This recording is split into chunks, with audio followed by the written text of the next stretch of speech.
Hey guys, it's Cece, and today I'm here to do a discussion. Okay, so it's been a little while since I've done just a discussion type video not related to Harry Potter. I do those fairly frequently. So the thing that I really want to discuss today is the visibility and presence of social media in books. Specifically YA, but I think that this applies across the board. So what got me started thinking about this topic is that in March I read three books that all incorporated social media incredibly well, and I wanted to talk more about why that is and why I appreciated it so much. So before we get started, let me talk about those 3 books real fast. First of all, The Hate You Give by Angie Thomas. Also, The Upside of Unrequited by Becky Albertalli. Yes, I have my own physical copy now. And finally, a book called The Pants Project by Clarke, and that one was actually a middle grade release, where these other 2 were YA releases. So these were 3 books that I all read within the span of 1 month, and that actually have come out within the past 3 months. The Hate You Give came out at the end of February, The Pants Project came out at the beginning of March, and The Upside of Unrequited just came out a little while ago in the beginning of April. Now here's the thing, this is what made me call attention to these 3 books specifically. They incorporated the concept of social media and the really visible presence of that in children and teenagers' lives without making it the central focus of the book. So often I'll see in synopses of books the concept of a form of social media taking over, or it becomes the concept of like a dystopian novel or a thriller, and suddenly social media is solely the definition of what the book is about. I'm not taking away the fact that that can be really interesting, because I do think that social media is so present in our lives that the concept of it becoming even more of a presence in our lives to the point that it becomes really dangerous, it's an interesting concept to navigate. However, on the other side of the spectrum, you have a lot of, at least in my experience, YA books where social media is never even brought up. In these instances, we have this really weird thing where teenagers are really present, they're supposed to be in present day, but they never bring up Twitter, they never bring up Pinterest, or YouTube, or Tumblr, or Snapchat, or Instagram, or what have you. They barely even bring up texting, and that is where I start to get so confused about how we're constructing, like, teenage identity in the books that I'm reading, at least. So the reason I want to talk about these 3 books in particular is because I think that they do an incredible job of balancing how much social media is present in our lives, because it's almost unavoidable to talk about social media. Even if you're not actively a part of it, it's kind of hard to get through a day without hearing a mention of one of these places where we're having discussions and watching things, and just, it feels so weird when books never bring it up. And these 3 books that I want to talk about did a great job of saying, well, social media is present, it's a thing that kids talk about, it's a thing that teenagers are on, but it's also not a defining aspect of their lives or the world as we know it. So let me talk a little bit more about each of these books in particular and what they did that I liked. So first of all, The Upside of Unrequited by Becky Albertalli. Now, I'm not going to talk about what this book is about. I've reviewed it plenty of times. If you want to go and watch my full review, I'll put that up on the screen. What I really like about this book, and what I like about Becky Albertalli's writing in general, is that it feels like it captures teenagers authentically. She understands how to write teenagers, which I think could be hard to do in YA contemporaries. Often you read a book and you just have to kind of overlook the fact that it's not really an accurate representation of how teenagers are. This book captures a lot of things well in terms of how teenagers interact, but one of my favorite things that it makes pretty constant mention of is the fact that Molly, our main character, is a Pinterest queen. She loves Pinterest, and while she doesn't spend the entire novel like ignoring people or on Pinterest or pinning things, it's a fairly fundamental part of her personality as we come to understand her. It's a reason that she's always crafting or coming up with ideas for stuff to craft. It's a reason that she is creative when it comes to cooking, and why she has kind of a famous dessert that she makes for people that she knows. It just adds this extra layer of what has made Molly who she is. And that was really appreciated. I obsess on Pinterest. I make boards. It's the reason that I sometimes know how to do the stuff I do. It's the reason my bullet journal looks the way it looks. And so it was just nice to see that this person didn't just know how to craft and she was always out at Michael's buying things, but there was a reason for that. There was a reason that she knew the things she knew, and it had become something really important to her and something that bolstered her up. This book did other stuff great as far as like including teenagers texting constantly or mentions of Skype and Skyping, and those were really appreciated too, but I just loved that Pinterest kind of took a role in this book. So now let's talk about The Hate U Give. I also have a spoiler-free review for this, which I will leave on the screen. Now what is great about The Hate U Give is that it incorporated social media as I know it in a really reasonable way, in that Twitter became an essential thing in this book in terms of group organizing. I mean, it would be kind of ridiculous if The Hate U Give didn't use social media. It came as something that was inspired by the Black Lives Matter movement, and it was heavily influenced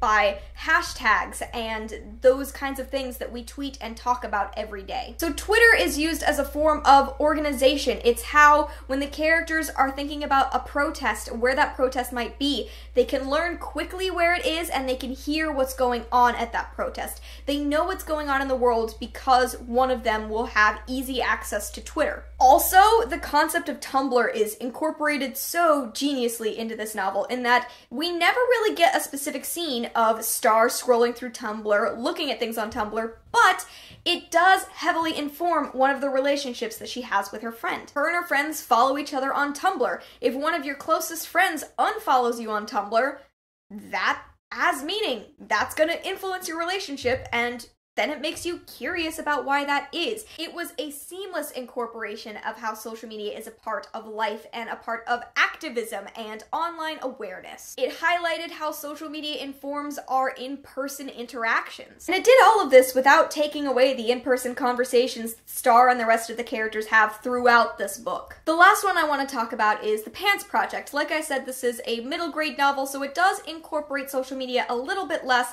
but I still wanted to bring up something that really struck me when I was reading it. And that is the fact that it acknowledges the incredible power of social media and how it can educate.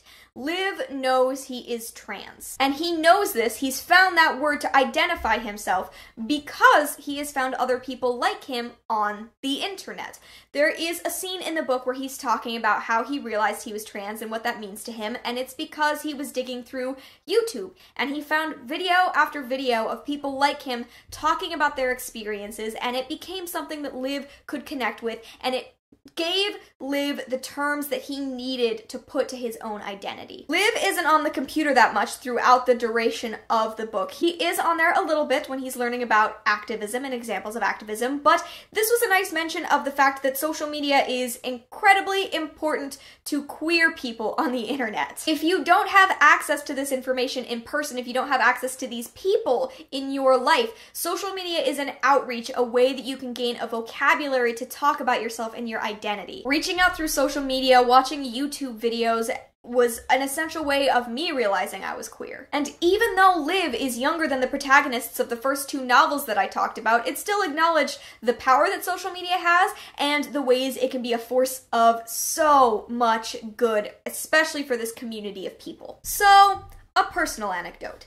Me and my sister live on opposite sides of the country. She lives in Utah, which is where I grew up, and I currently attend college in New Jersey. We are really far apart in terms of living distance. She is 2 time zones away. But there's not a day that goes by that we don't use a multitude of different ways to communicate with one another. Sometimes we text, sometimes we send each other tweets, sometimes we send each other posts on Tumblr or Instagram. Pretty frequently we Snapchat, whether that's pictures of our face or we Snapchat articles that we want each other to read. It's how I stay connected to her and really active and involved in her life. Even if we're sending each other stupid memes, it's how my sister and I connect across distances. When I originally moved here, Facebook became a way that I could stay connected with my family at home, and my grandmother and my aunt and I and my sister were all in part of a Facebook group so that we could stay really connected and involved in each other's lives. I'm present in my life. It's not like I don't communicate with people here. I have people that I connect to here, also through social media, and it's how I stay connected to a lot of people in the online community. I use Twitter constantly to talk to other booktubers and bloggers in general, that's how I communicate with people. I can't imagine my life without social media. And I know some people are like, well, that's terrible. You should really cut it out of your life. But it's an extension of who I am. It's an extension of how I connect to people across the world, how I connect to my family across the country. And in my opinion, I think to not include social media as part of a teenager's life within fiction is really inauthentic. To never hear about something that they saw on the internet, no matter what website it was on, feels off, because that's the starting point of so many conversations that I have. Now, the argument against this is that to include social media in books also creates a way to date them. If those books are read in 10 years, they're already outdated because social media is constantly changing. But there has to be a line that's walked, because to not include social media makes them already dated. If a book doesn't include any social media, I already feel like it's not an accurate reflection of the world that we currently live in. It's a hard line to walk between all social media, no social media, but it's a line that has to be walked because it is an essential part of modern communication. It's how we talk in the modern world to one another. I know that there are exceptions to this. There are people who don't have access to social media, which again is a totally recognizable thing that I think would be an interesting conversation to have in a book, that there are people who have access to social media and can discuss it, and then there are some people who don't have that access. What does that do to them and their forms of communication? How does it change between these different people? And to have teenagers that barely even text, let alone go on the internet, is just not honest. I don't know if there's much more of a point to this discussion than that. Just the fact that I've been reading books lately that have been doing an excellent job of including social media and including the ways that teenagers talk really authentically, and I wanted to bring that up and I wanted to discuss it more because it's a thing I've been paying attention to. So I don't know if this discussion has a point. Maybe it's just me rambling for a few minutes, but what do you think about it? What do you think about the books you read, and books that include social media sparingly, and books that make it the focus of a book, and books that don't even mention that the internet exists? How do you feel about these different books? How do you feel about inclusion of internet stuff as far as making books feel outdated faster? In general, what are your thoughts about all of the things I've been rambling on? I'd be really curious to hear, because this is just a thing that's been tumbling around in my head for about a month now, and I couldn't get it to stop, so I had to talk about it more. Thank you so much for watching. I am so curious to hear all of your thoughts, and maybe books that you've read recently that really seamlessly incorporate social media. Recommend those to me. I hope that you enjoyed this discussion, and I will see you in another video very soon. Bye!